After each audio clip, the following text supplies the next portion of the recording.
कम हो रही है। तो ये एक फ्लाइट टू सेफ्टी जो है economic and there are four aspects of the statement.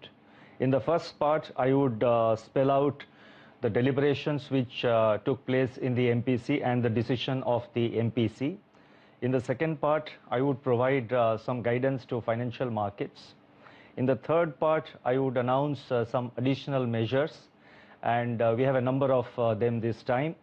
And in the fourth part, which is the concluding part, I would conclude by spelling out our approach in the coming months and going forward. By spelling out our approach in the coming months and going forward. The Monetary Policy Committee met on 2nd, 3rd and 4th December. It reviewed current macroeconomic and financial developments, both domestic and global, and the evolving outlook for the Indian economy.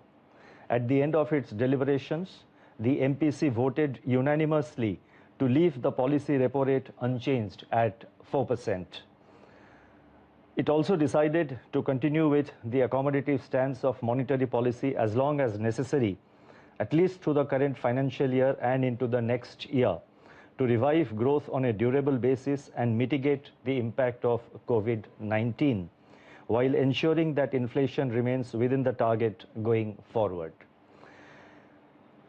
The marginal standing facility, that is MSF rate, and the bank rate remain unchanged at 4.25%.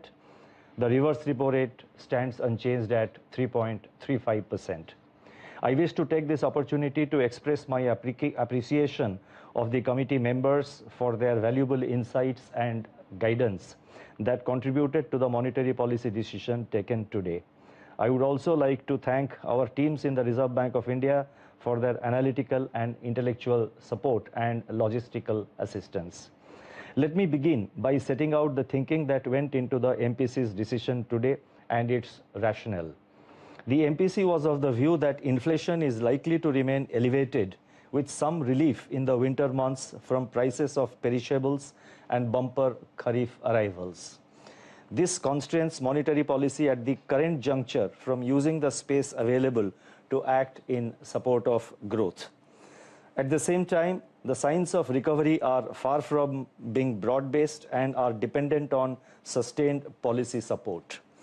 A small window is available for proactive supply management strategies to break the inflation spiral being fueled by supply chain disruptions, excessive margins, and indirect taxes. Further efforts are necessary to mitigate supply-side driven inflation pressures. The MPC will monitor closely all threats to price stability to anchor broader macroeconomic and financial stability.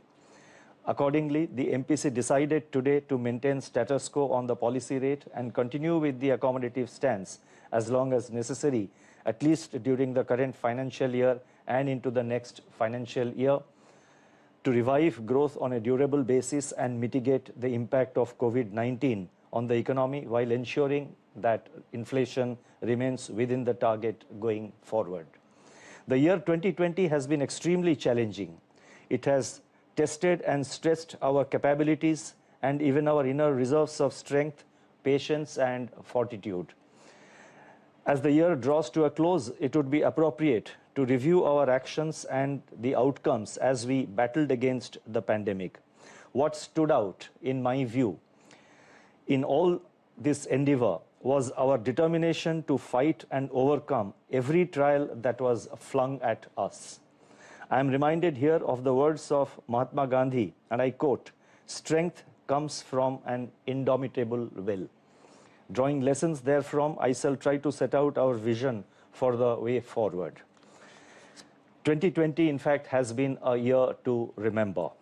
When the definitive history of this pandemic period is written up, the year 2020 will be recorded as a defining year in the history of modern civilization, marked by the great pandemic comparable in its scale to the Spanish flu of 1918 and exceeding the economic losses of the Great Depression of the 1930s.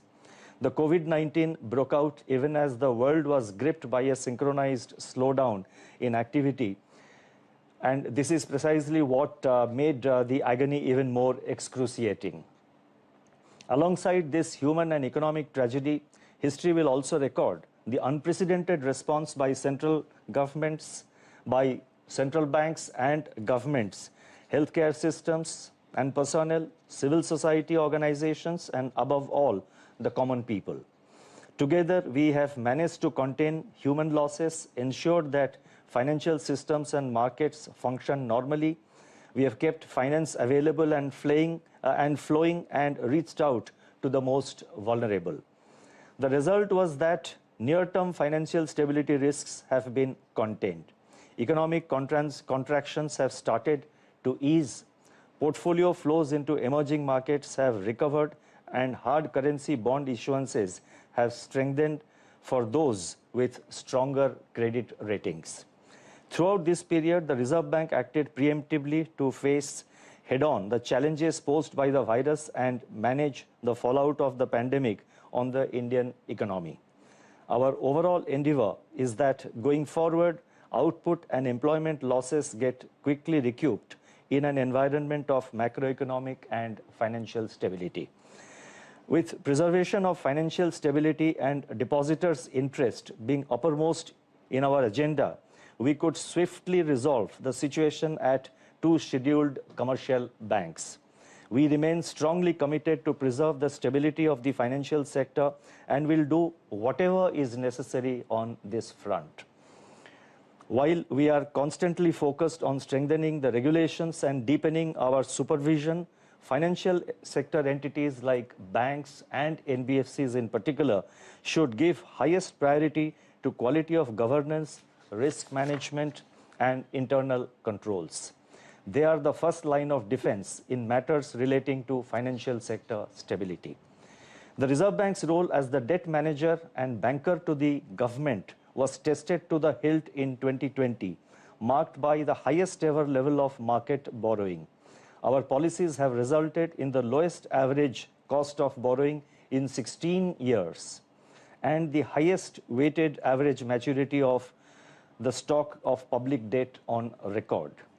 The government borrowing program, both the central government borrowings as well as the state government borrowings, this has progressed smoothly so far in the year, and I would like to reiterate what I said in October, the importance of cooperative solutions for orderly market movements. We need to be competitive and not combative. Let me now focus on financial market outlook.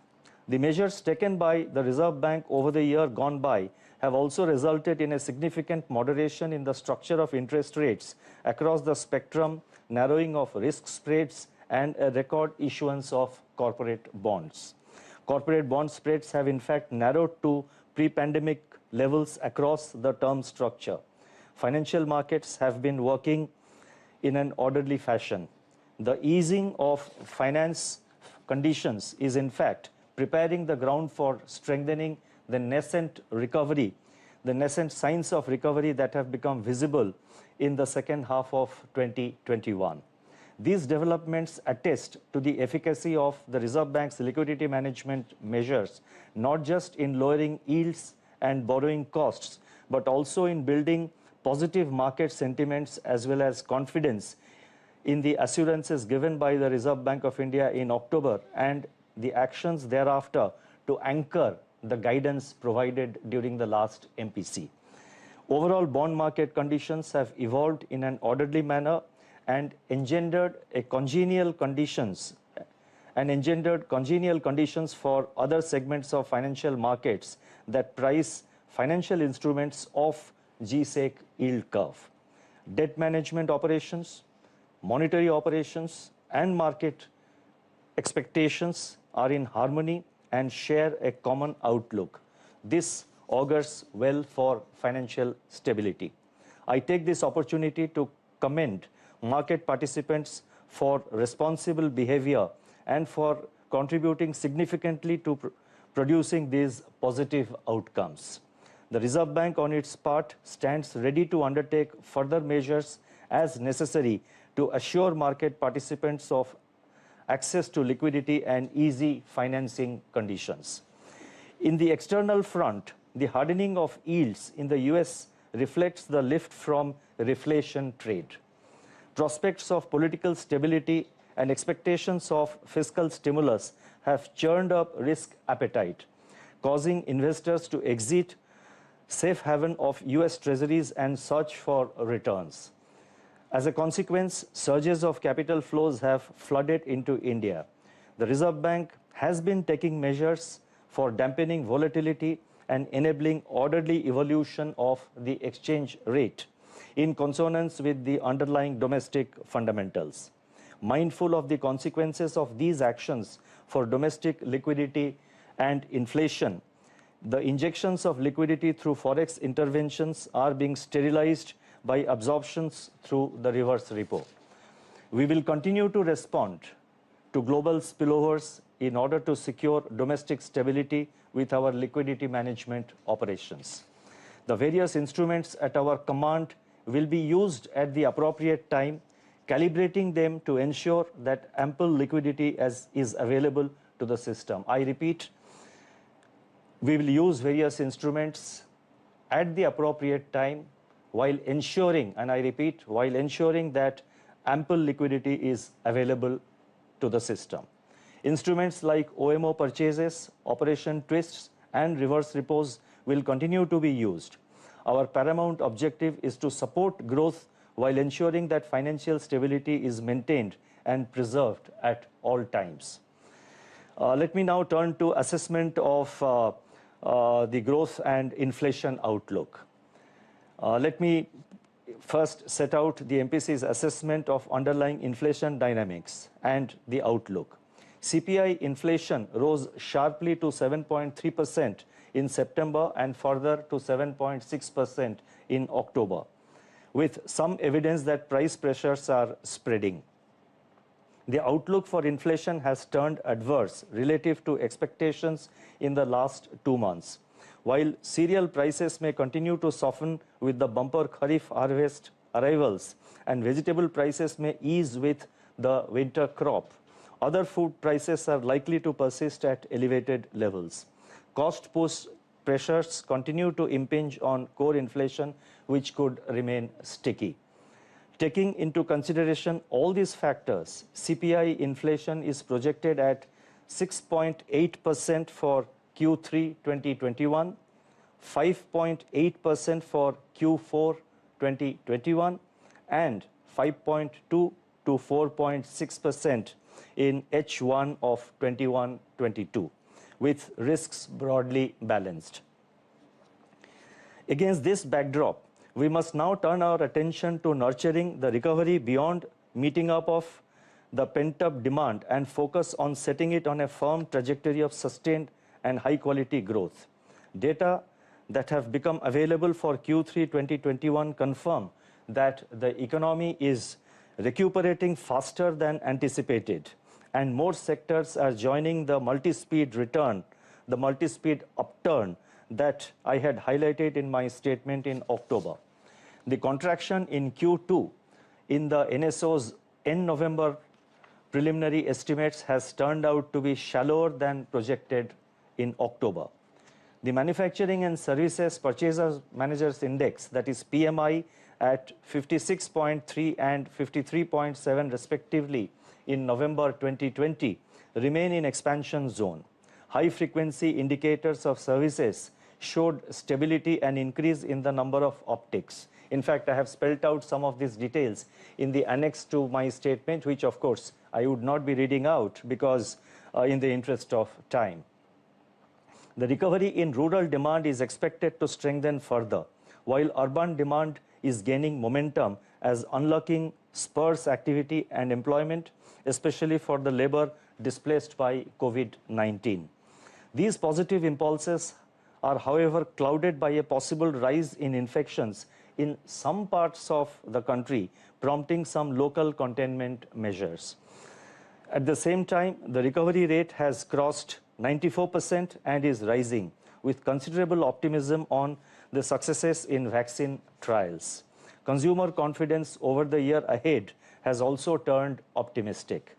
Corporate results for Q2 2021 indicate that demand conditions are recovering and profit margins are rising on the back of cost saving on expenses, and debt servicing capacity has also gone up.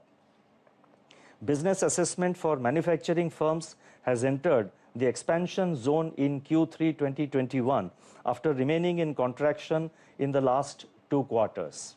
Business expectations going forward into Q4 2021 are also rising. Turning to growth outlook, as I just stated a little while earlier, the recovery in rural demand is expected to strengthen further, while urban demand is also gaining momentum. Consumers remain optimistic about the outlook, and business sentiment of manufacturing firms is gradually improving. Fiscal stimulus is increasingly moving beyond being supportive of consumption and liquidity to supporting growth-generating investment. On the other hand, private investment is still slack and capacity utilization has not fully recovered. While exports are on an uneven recovery, the prospects have brightened with the progress on vaccines. Taking these factors into considerations, the real GDP growth for 2021 is projected at minus 7.5. I repeat, the real GDP growth for 2021 is projected at minus 7.5. And the breakup would be as follows. The first 2 quarters are already known. And for Q3, we are projecting plus 0.1%. And for Q4, we are projecting plus 0.7% in, as I said, in the Q4. So, in other words, the H2 is expected to show positive growth. And the projection for the H1 of next year, that is 2021, is projected at 21.9% to 6.5%. Against this background, we, as I said earlier, we have now turned our focus to providing further support measures in the interest of growth, maintenance of financial stability, and other factors which I just mentioned. So, against this backdrop, the RBI will persevere with its paramount objective of reviving the economy with some additional measures in order to enhance liquidity support to targeted sectors having linkages to other sectors, deepen financial markets, conserve capital among banks and NBFCs through regulatory initiatives, strengthen supervision through strengthening audit functions, facilitate external trade by improving ease of doing business for exporters, and upgrade payment system services so as to expand financial inclusion and improve customer service. The on-tap targeted long-term repo operations, that is the on-tap TLTRO, announced on 9th October 2020, will now be expanded to cover other stressed sectors in synergy with the credit guarantee available under the Emergency Credit Line Guarantee Scheme, that is ECLGS 2.0 scheme of the government. This will encourage banks to extend credit support to stressed sectors at lower cost. The next announcement relates to regional rural banks. RRBs are currently not permitted to access the liquidity windows of the Reserve Bank of India as well as the call or notice money market. With a view to expanding participation in money markets and to facilitate better liquidity management, regional rural banks will now be allowed to access the liquidity adjustment facility, that is LAF, and marginal standing facility, MSF, of the RBI, and also the call or notice money market. With the recent enactment of legislation for bilateral netting of financial contracts providing a fillip to underdeveloped credit derivatives market in India, it has been decided to review the extant guidelines on credit default swaps and issue draft directions for public comments very shortly. The revised directions are expected to facilitate the development of credit derivatives market and a liquid and vibrant market for corporate bonds, especially for the lower rated issuers. In light of evolving In the light of evolution of the financial markets and due to various liberalization measures undertaken in the recent period, the comprehensive guidelines on derivatives issued in 2011 have been reviewed and draft directions are being issued today for public comments. The revised guidelines seek to promote efficient access to derivatives market while ensuring high standards of governance and conduct in the over-the-counter, that is in the OTC derivative business by market makers.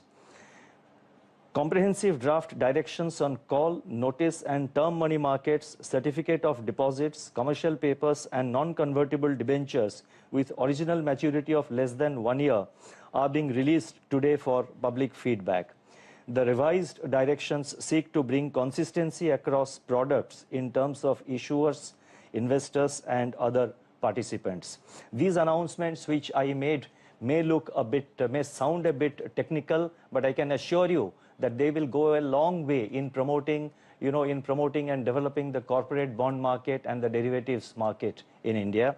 Time will tell how effective they are, but we are very optimistic that this will definitely give a fillip to the corporate bond market segment and also to the money markets.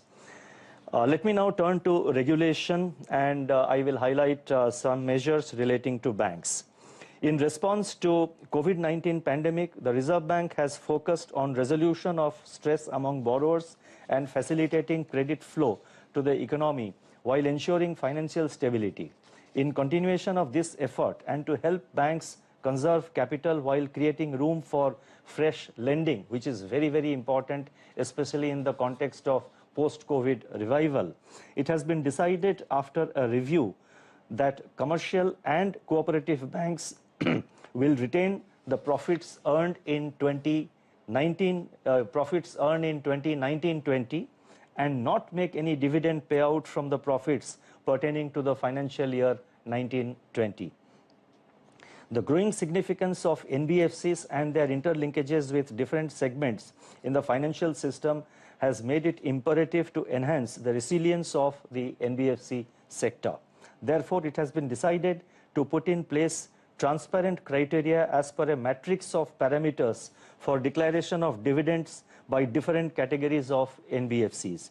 A draft circular containing the proposed criteria and parameters will be released soon for public comments. As you can see, in most of the cases, we are releasing draft circulars, we are releasing discussion papers so that we get public feedback, we get stakeholders' feedback, and as I have always said, and this has been my consistent view, that such inputs received from stakeholders and the public definitely deepen the quality of our decisions, enrich the quality of our decisions, and we will continue to pursue that. That is why we have been, as I said, we are straight away not issuing the circulars, but we are putting draft circulars in the public domain for comments.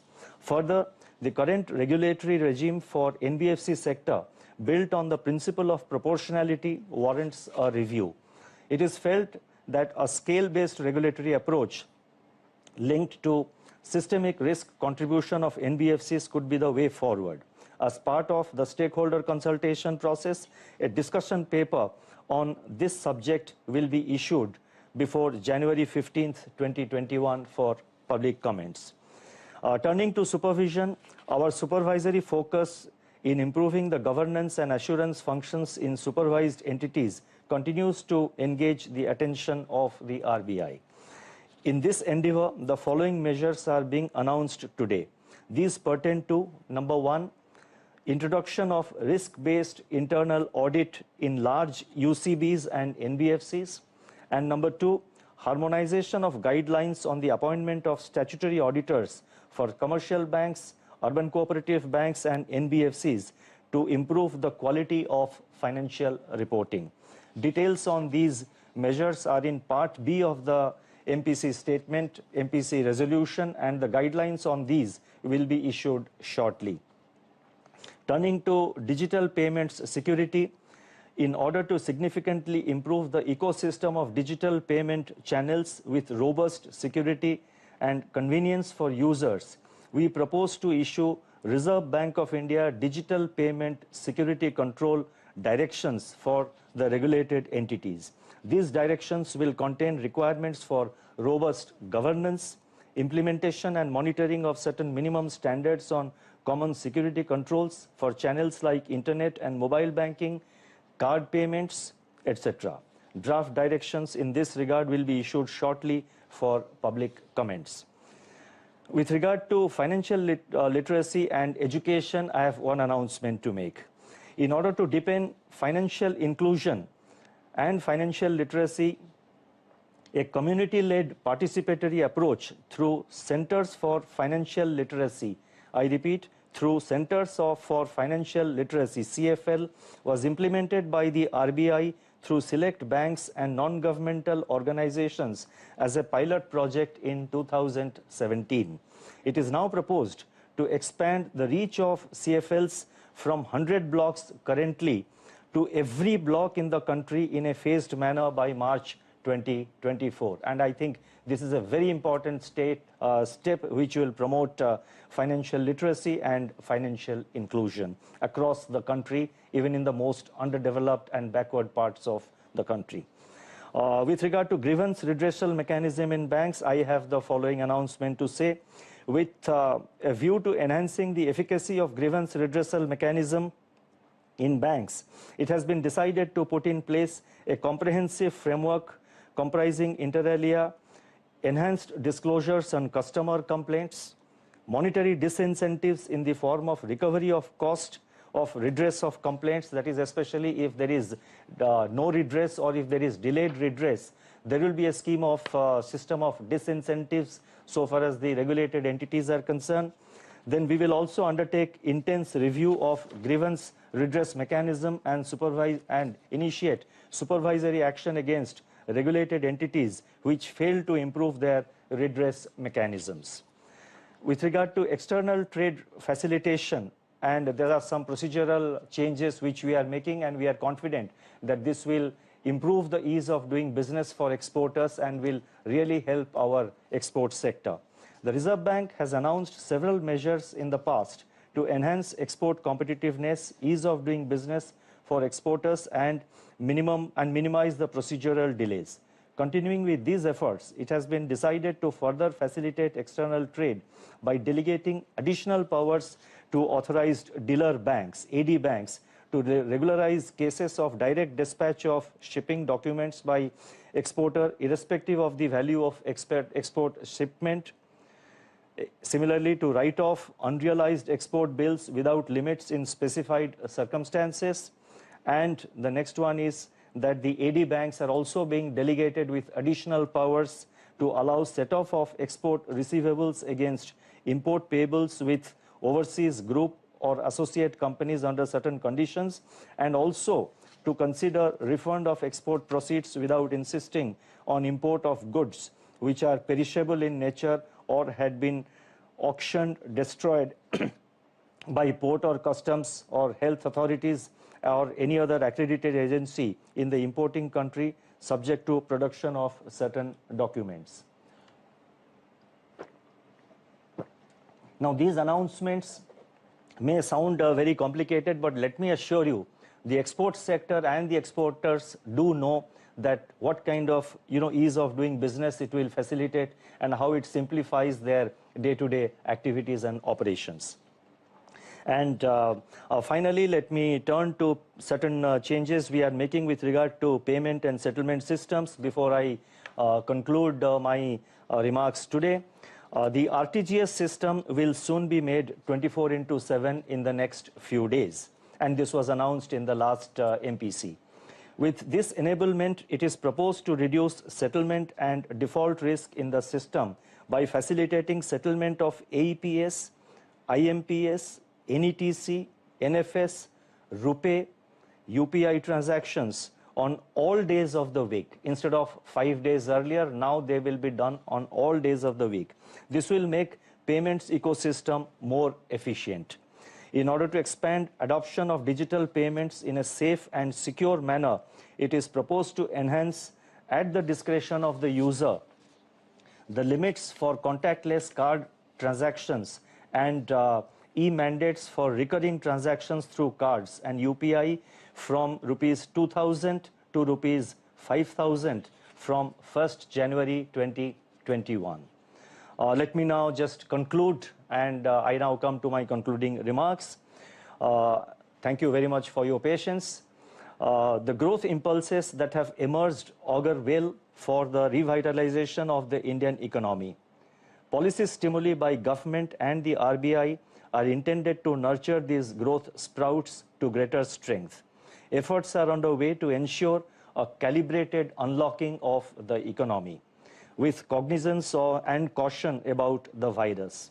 While we remain vigilant, we must now turn to alleviating the scars left by the pandemic and revive the economy.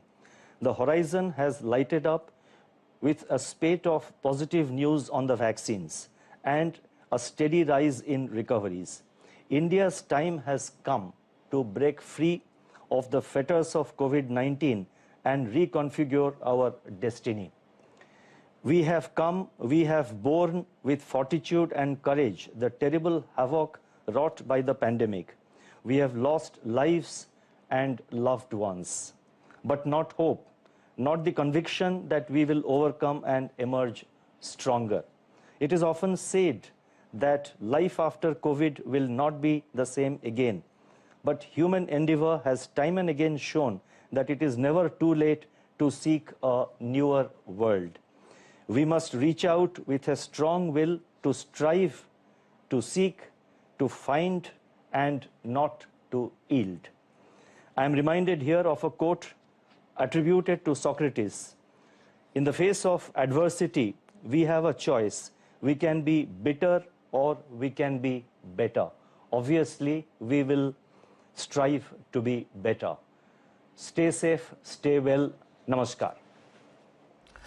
तो RBI governor Shaktikanta Das का ये बयान आपने सुना। Policy में हमारी उम्मीद के मुताबिक कोई बदलाव नहीं, लेकिन जिस तरह के स्टेटमेंट, कदम, आश्वासन उन्होंने दिए, उसके चलते देखिए सेंसेक्स पहली बार 45,000 का लेवल पार करता हुआ नजर आ रहा है। इस समय आपके सामने 45,004-5 के आसपास के लेवल मैंने देखे। निफ्टी भी लाइफ हाई पर और निफ्टी बैंक 30,000 के ऊपर निकलने की पूरी तैयारी में। तो दो इंडाइसेस लाइफ हाई पर और निफ्टी बैंक भी दिन के उच्चतम स्तर पर इस वक्त आपको ट्रेड करता हुआ दिखाई देगा। बाजार को कुल मिलाकर पॉलिसी पसंद आई है, क्योंकि लिक्विडिटी को लेकर कोई कदम उठाया जा सकता है। जो डर था वो नहीं उठाया गया। उन्होंने कहा कि जरूरत पड़ने पर हम कदम उठाएंगे। काफी सारे आश्वासन फिर से दोहराए गए कि प्राथमिकता अभी भी कोविड के सामने इकोनॉमी की ग्रोथ को रिवाइव करने पर है। उन्होंने यह भी कहा कि अकोमोडेटिव स्टैंस बना रहेगा कम से कम इस साल। ये एक नया वर्ड उन्होंने यूज किया, और अगले साल में भी।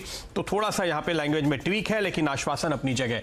महंगाई का अनुमान अब उम्मीद के मुताबिक बढ़ गया 6.8% इस तिमाही के लिए, और अगली तिमाही के लिए 5.8। अगले साल की पहली छमाही में एक बार फिर से 4.5 से 5.25 के दायरे में महंगाई आ जाएगी। यानी आरबीआई को यह लगता है कि महंगाई फिलहाल, जी हां, इस क्वार्टर में अक्टूबर, नवंबर, दिसंबर के इन महीनों में बढ़ेगी, लेकिन जनवरी के बाद कम होनी शुरू होगी और अगले जून तक काबू में आकर के आरबीआई के अनुमान के आसपास 5% या उसके भी नीचे नजर आएगी। यह एक इंपॉर्टेंट बात जो आरबीआई गवर्नर कह रहे हैं कि इस वक्त हम कंस्ट्रेंड हैं, जो हमारे पास मौका है ग्रोथ को मदद करने का, यानी रेट कट करने का, उसका हम इस्तेमाल नहीं कर सकते क्योंकि अभी महंगाई थोड़ी ज्यादा है। क्या इसका संकेत ऐसे समझना चाहिए कि अभी भी जगह बाकी है, आगे शायद आपको रेट कट होता हुआ नजर आ सकता है? ऐसा नहीं है कि रेट कट्स पूरे हो चुके हैं, यह आप जरूर बिटवीन द लाइंस यहां पर पढ़ सकते हैं। प्रकाश, आप बताइए, आपने क्या समझा? बाजार जो दिन के नई ऊंचाई पर है, इस खुशी के पीछे सबसे बड़ी वजह? प्रदीप जी, देखिए, बाजार को